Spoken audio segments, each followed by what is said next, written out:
Shalom y bienvenidos al ministerio Despertar a la Torá.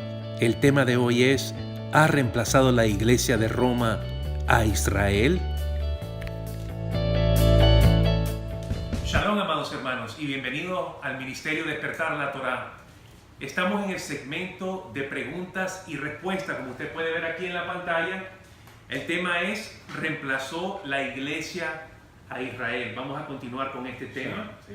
Dígame, vamos a seguir, hermano Diego. Bien, hay un tema muy interesante acá. Hay tesis que se utilizan para este reemplazo. De hecho, son 10 tesis. Así es. Entonces, me gustaría que vayamos una por una para ver si es que hay un respaldo bíblico de que esto realmente fue así o no. Entonces, el primero dice que sí, Israel fue castigada por no aceptar al Mesías. Bueno, vamos a ver lo que dice la Escritura. Antes de entrar a la respuesta, quiero que vayamos al libro de Daniel, como usted lo puede ver, Daniel 7, 25, 26, y dice así: y hablará palabras contra el Altísimo, y a los santos del Altísimo quebrantará, y pensará en cambiar los tiempos y la ley. Está claro que ya eso ya estaba profetizado por Daniel, y más adelante dice: y serán entregados en su mano hasta tiempo y medio. Pero vamos adelante, dice en el verso 26: pero se sentará el juez y le quitará su dominio para que sea destruido y arruinado hasta el fin. Es una doble profecía que podemos ver nosotros, que la bestia iba a tratar de hacer el cambio de la Torá, de la ley y de las fiestas del Eterno, introduciendo fiestas paganas a Egipto. A la pregunta que usted me hizo sobre si la iglesia tomó el lugar de Israel, vamos a ver qué dice la Escritura en Ezequiel 37, 21. Ezequiel 37, 21 dice así: y le dirás, así ha dicho Jehová el Señor, he aquí yo tomo a los hijos de Israel de entre las naciones, ya estaban esparcidos los judíos, a las cuales fueron, y los recogeré de todas partes y los traeré a su tierra. Está hablando de Jerusalén. Y los haré una nación en la tierra, en los montes de Israel, y un rey será todos ellos por rey, y nunca más serán dos naciones, ni nunca más serán divididos en dos reinos. En el verso 24 podemos ver que dice: mi siervo David será rey sobre ellos, y todos ellos tendrán un solo pastor, y andarán en mis preceptos, y mis estatutos guardarán, y los pondrán por obra. Aquí claramente está hablando del reinado del Mesías, y podemos ver que esto no ha sucedido todavía.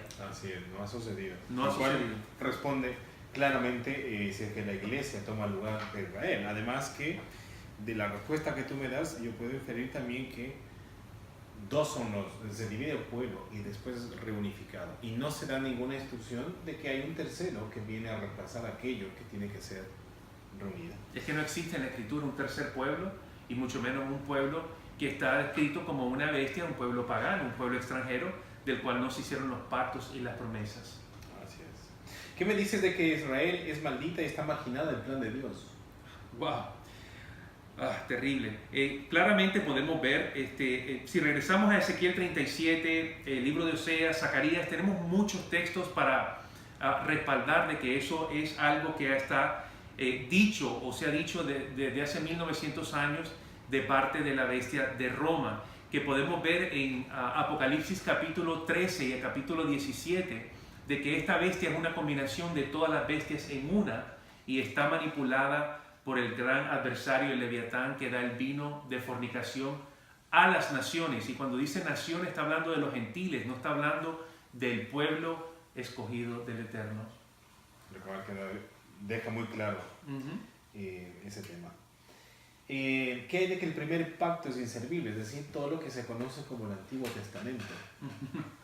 Bueno, Jeremías 31 habla claramente, hermano, de que el Mesías, el Eterno, hizo un nuevo pacto con la casa de Israel y con la casa de Judá. No enseña y no muestra ninguna parte con las naciones. Y el nuevo pacto sería poner la ley de Moisés en la mente y en el corazón del pueblo. Y más adelante en el verso 34 podemos ver que llegaría un tiempo de que usted vendría a preguntarme a mí: ¿conoces al Eterno? ¿Conoces a su pueblo? ¿Conoces su ley? Y yo te voy a decir: sí, lo conozco muy bien, porque va a llegar el momento cuando todos nosotros vamos a a tener ese espíritu dentro de nosotros. Ya la palabra no va a estar fuera y no va a ser una opción para nosotros tomarla o dejarla, porque morará dentro de nosotros, como fue con los patriarcas Abraham, Isaac y Jacob. Bueno, y es interesante lo que dices, porque si la ley fue abolida, como se sostiene, ¿cómo es que el segundo pacto consiste en que la ley, que supuestamente está abolida, va a ser grabada en nuestros corazones? Eso no tendría sentido, sería contradictorio de hecho. Entonces eso nos da una señal de que las leyes del Eterno, su palabra, sigue estando vigente hasta el día de hoy. Simplemente se cambia la forma en la que hemos de recibir esas leyes. ¿Es así? Claro que sí. Como usted estuvo hablando, hermano, sobre la historia desde el primer siglo hasta los años 1500, nos damos cuenta de que todo ha sido una gran mentira impuesta por Roma, infiltrándose entre verdades y mentiras, y el creyente desafortunadamente no verificábamos lo que nos estaban enseñando.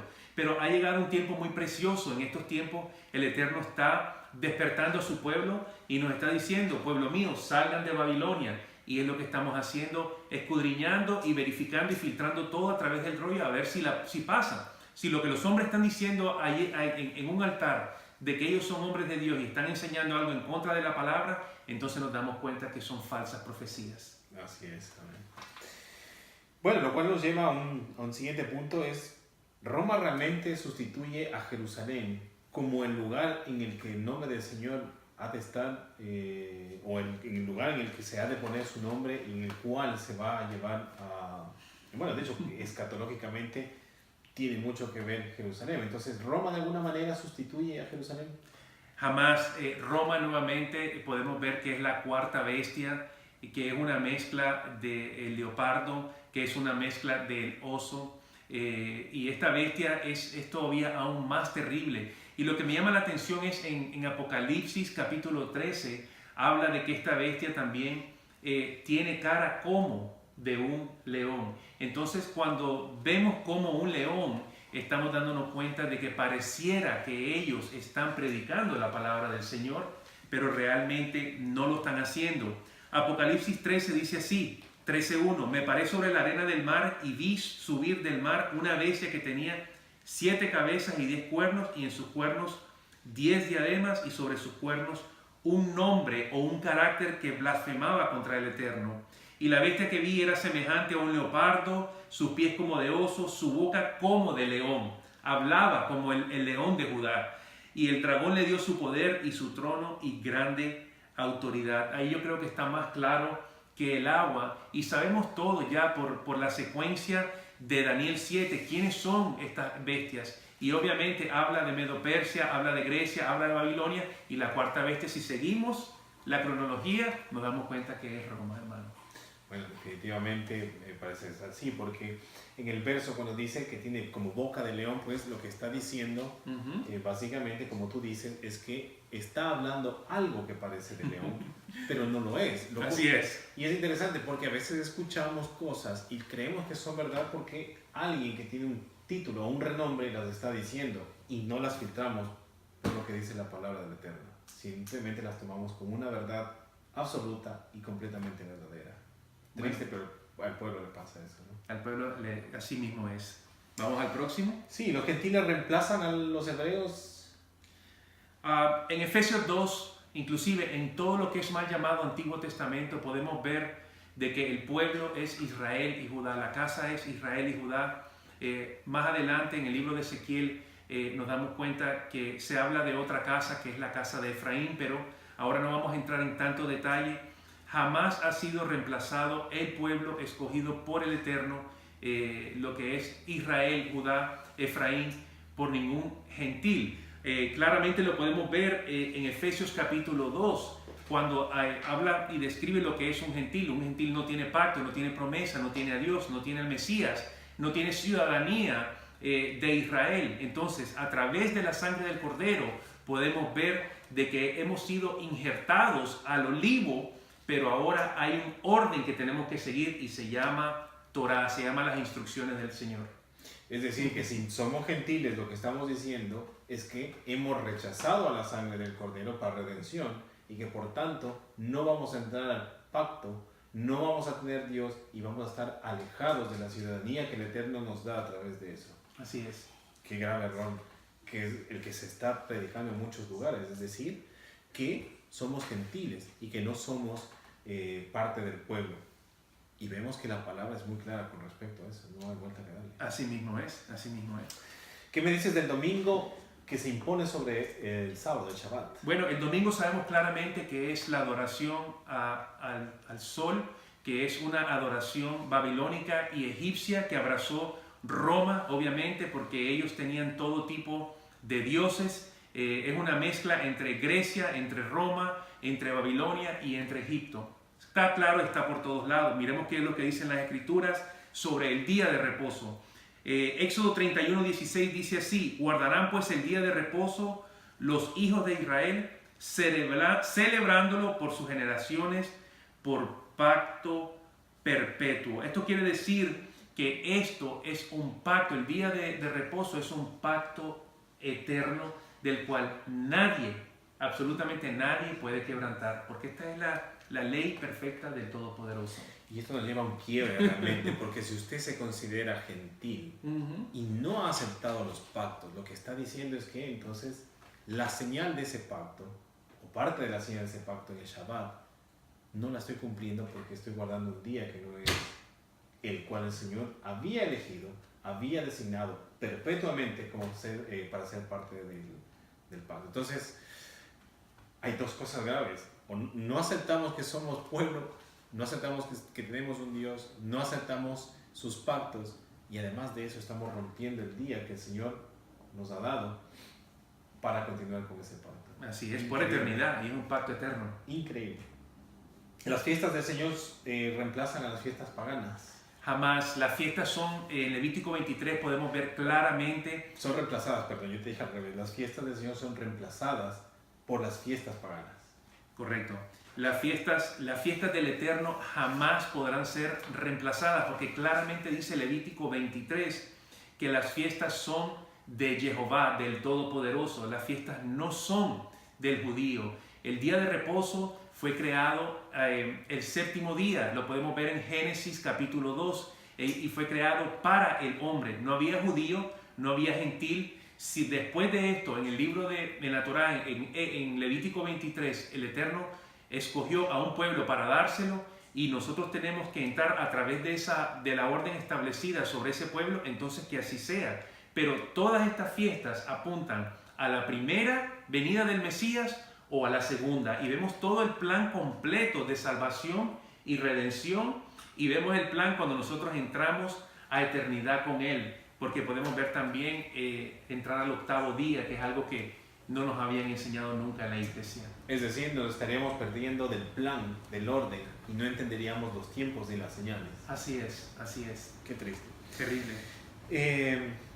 ¿Qué hay de lo pagano? Es decir, lo pagano, lo puro, lo santo, lo impuro.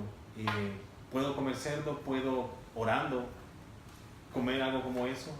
¿Qué nos dice la palabra? La palabra nos dice claramente, en Levítico 11 está establecido todos los tipos de alimentos santificados, alimentos inmundos y alimentos limpios.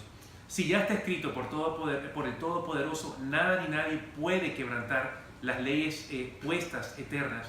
Otra cosa, nosotros como pueblo debemos adherirnos o seguir lo que son las instrucciones del Eterno. Nosotros no podemos decir ahora, yo voy a orar sobre un ratón y ponerle la mano al ratón y decir, bueno, vamos a freír al ratón y nos lo vamos a comer.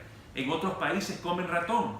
Entonces, lo que usted considera que se puede comer, que está en contra de la palabra, en otros países se considera otro tipo de alimento, como ratas, como culebras, como sesos de mono. Entonces usted me dice a dónde se tira la raya. La raya de lo que es puro o impuro está aquí en Levítico 11 y no se puede quebrantar. Está escrita por un propósito, y cuando nosotros no estudiamos lo que es la ley de Moisés, nunca lo vamos a saber. Nos habían dicho que estaba caducado, expirado lo que es la ley de Moisés, y por esa razón nosotros siempre estamos leyendo el Nuevo Testamento. Yo era uno que repartía solo el Nuevo Testamento en las misiones, hermano. Y lamentablemente a veces decimos que amamos al Señor, pero no cumplimos con sus instrucciones. Y sus instrucciones son muy claras, inclusive con temas dietéticos. que parecieran que son gravosos, pero realmente son para beneficio nuestro desde el punto de vista de salud y también para aplicarlo en la vida espiritual. Es decir, para saber qué es santo, qué es profano, qué es puro y qué es impuro.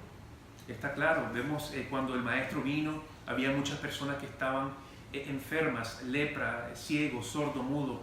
Las instrucciones nos demuestran de que estas personas no podían ofrendar, no podían entrar al templo, no podían llevar primicias, no podían hacer absolutamente nada y estaban excluidos completamente como personas inmundas, de acuerdo a las instrucciones del Eterno. No podían hacerlo. Por eso es que Yeshua sanaba inmediatamente a estos hombres y les decía: vayan al templo, preséntese ante los sacerdotes, porque así está establecido en las instrucciones, en la ley de Moisés. Bueno, yo no sé ustedes, pero yo sí deseo ser sanado, purificado. Por supuesto que sí, claro que sí. Nos faltan nada más dos. La santidad, el concepto de santidad, ¿es el bíblico o es esta apariencia de piedad? El concepto de santidad, lo que es santo, la palabra santo fue creada por Roma. Y vemos qué significa santo para ellos. Pueden hacer un muñeco, pueden hacer cualquier estatua, ellos canonizan y consideran eso santo. La palabra santo, como usted explicó, mi hermano, anteriormente, es kadosh, apartado para algo muy especial, apartado para el servicio del Eterno. Sé santo porque yo soy santo, dice el Eterno. Sin santidad nosotros no podemos llegar al Todopoderoso. Podemos tener muy buenos deseos de servir al Eterno, pero si no practicamos santidad, apartarnos de las cosas inmundas, apartarnos del mundo y apartarnos del pecado, con una buena intención nunca vamos a llegar, todo lo contrario, vamos a perder nuestra salvación. Y lo último, la iglesia, el lugar de reunión, ¿reemplaza de alguna manera el templo? Bueno, conteste usted eso, por favor, que usted tocó ese tema, bastante interesante. Bien, ese es un tema que nace también históricamente. Más o menos se da en el año 300, en el que los líderes, que eran religiosos y políticos, no era uno solo, lo que intentaban es buscar la manera de que el pueblo no tenga ciertas libertades y pueda reunirse para tumbar los gobiernos. Entonces, ¿qué es lo que hicieron? Comenzaron a decir que la presencia del Eterno solo se manifiesta y solamente es posible experimentarla en estos lugares conocidos como iglesias. Y por eso se le cambia el nombre y se utiliza la palabra griega que se utilizaba en esa época de iglesia o de templo también, y lo que se dice es que solamente las personas que estén dentro de ese lugar van a recibir la unción del Eterno y van a sentir la presencia de Dios en sus vidas. Y de ahí nos llevan al error a pensar de que los lugares de reunión son igual al templo. Y ahí hay una diferenciación muy importante, porque el templo es el lugar en que el Señor puso para que su nombre habite ahí, en una ciudad específica que es Jerusalén, y esta no puede estar dividida en varios lugares. Y esto nos lleva a una cosa final. Hemos dicho que hay cerca de 40.000 denominaciones. Así es. Supongamos que cada denominación en promedio tiene 100 iglesias nada más. Estaríamos hablando de cerca de 400.000 lugares de reunión. Así es. O templos. ¿Tiene sentido eso? La palabra dice que no, hay un solo lugar al que el pueblo tenía que ir para ofrecer los holocaustos y todo lo que está descrito en la palabra. Entonces estaríamos diciendo básicamente que cada uno puede hacer como quiera, como desee o como le dé la gana con respecto al templo. Templo solo hay uno, en este momento no lo tenemos físicamente, llegará el momento en el que así sea, y esa también será una señal de que los tiempos se están acortando para todo lo que conocemos ahora, y entremos sí en un proceso ya cercano al milenio. Entonces, hermanos, creo que hemos cubierto los puntos más importantes. Les agradecemos todo.